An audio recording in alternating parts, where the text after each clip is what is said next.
I'm going to drink away my son's college fund.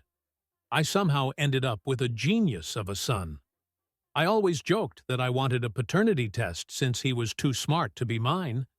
Maybe that's why his mom left when he was 12. She remarried a couple of years later.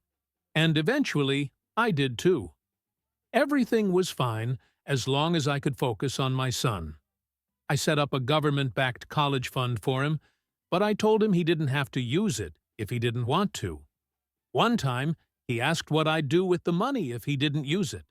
I shrugged and said I'd go to Europe and drink it away.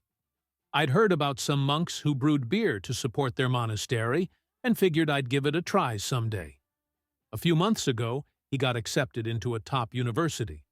But just weeks later, a drunk driver made sure he'd never get there.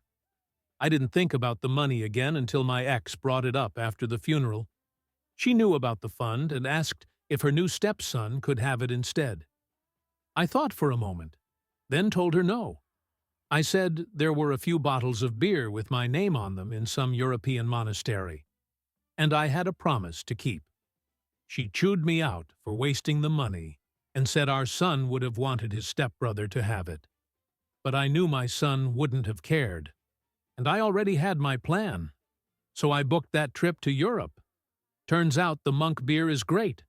I just wish my son was here to enjoy it with me.